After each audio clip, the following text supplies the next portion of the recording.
Section 43B में सब close H जो ऐड किया गया एमएसएमईज की पेमेंट्स के लिए कि अब आपको पेमेंट्स अलाउड होंगी ऑन एक्चुअल पेमेंट बेसिस, तो वहाँ पे अब हमारी ऑडिट रिपोर्ट के अंदर भी कुछ चेंज किया गया है।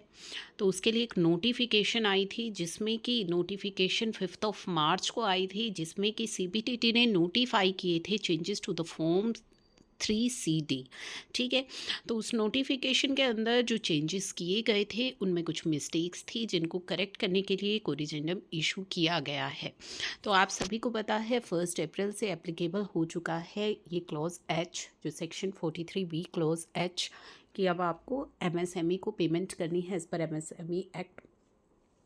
तो उसके लिए अब अगर आपकी जो पेमेंट है वो आपको एक्चुअल पेमेंट बेसिस पर अलाउ होगी, तो यहाँ पे जो इस फाइनेंशियल ईयर के लिए आपकी डिसअलाउड पेमेंट होगी, तो उसे आपको कहाँ दिखाना है, उसके लिए आपकी ऑडिट रिपोर्ट के अंदर चेंजेस किए गए हैं। तो वो आपको कहाँ आप डिस्क्लोज़र देना है। The changes duly include disclosure of section 43BH का जो डिसअलाउंस है उनको पहले क्लॉज 26 में किया गया था।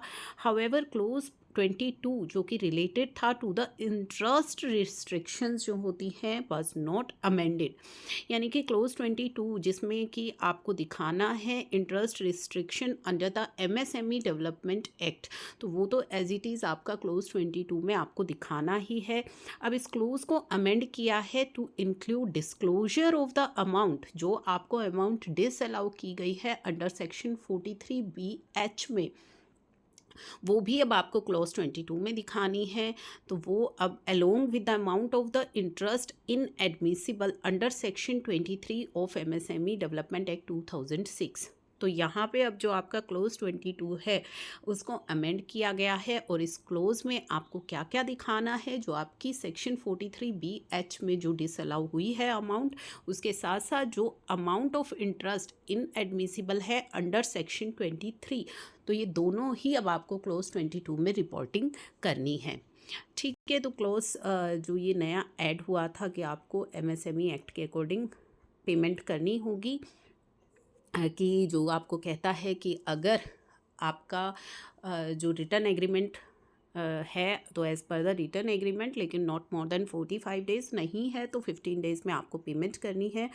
फॉर एग्जांपल की date of acceptance of goods और सर्विस जो है वो आपकी 29 मार्च की थी। ठीक है, और यहाँ पे जो क्रेडिट पीरियड है वो 60 डेज़ आपने किया, लेकिन as per MSME act 45 days तक होना चाहिए। एक्चुअल पेमेंट आपने की 25 मई को, तो एज़ पर एमएसएमई एक्ट आपकी जो ड्यू डेट बनती है 13 मई, पेमेंट आपने की है 25 मई, तो ये तो जाहिर सी बात है कि फाइनेंशियल ईयर 24-25 में जो है ये पेमेंट जाएगी।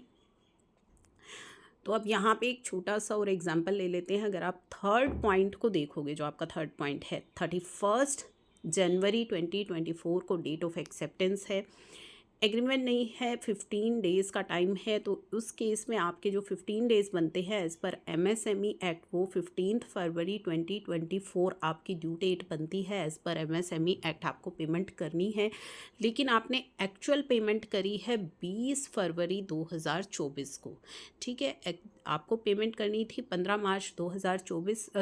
फरवरी 2024 जो कि आपकी ड्यू डेट थी, लेकिन आपने कर दी 20 फरवरी 2024 को। तो एक्चुअल पेमेंट बेसिस पर भी अगर आपको ये डिडक्शन अलाउ की गई तो भी आप इसका बेनिफिट फाइनेंशियल ईयर 23-24 में ले पाएंगे। तो ये चीज़ें जो है आपको ध्यान रखनी है। पॉइंट नंबर 7 देखिए, पॉइंट नंबर 7 पे अगर आप देखेंगे तो 15 दिसंबर 2023 डेट ऑफ एक्सेप्टेंस है, और वहाँ पे अगर आप इससे 15 दिन जो है करते हैं तो ड्यू डेट बन रही है एज़ पर एमएसएमई एक्ट 30 दिसंबर 2023। तो 30 दिसंबर 2023 तक जो है आपको पेमेंट करनी थी, लेकिन आपने करी है 5 अप्रैल 2024 को। तो इस केस में अगर एक्चुअल पेमेंट बेसिस पर आपकी जो डिडक्शन है वो आपको मिलेगी, यानी कि आपने पेमेंट करी है 5 अप्रैल 2024 को, तो इसकी डिडक्शन आपको फाइनेंशियल ईयर 24-25 में मिलेगी। ठीक है, तो एक्चुअल पेमेंट बेसिस पर आपको डिडक्शन अलाउ की जाएगी। तो यहाँ पे अब आपको फाइनेंशियल ईयर 23-24 में इसकी डिडक्शन डिसअलाउ होगी, आपको टैक्स देना होगा। आप इस डिडक्शन को क्लेम कर सकते हैं 24-25 में। तो ये चीज़ें जो है अब आपको देखनी है। तो ये डिसअलाउंस जो होगा वो आपको रिपोर्ट करना है अब आपके क्लॉज 22 में। तो ये जो आपका नया कोरिजेंडम इशू किया गया है ये कहता है कि अब आपको क्लॉज 22 में इसकी रिपोर्टिंग करनी है।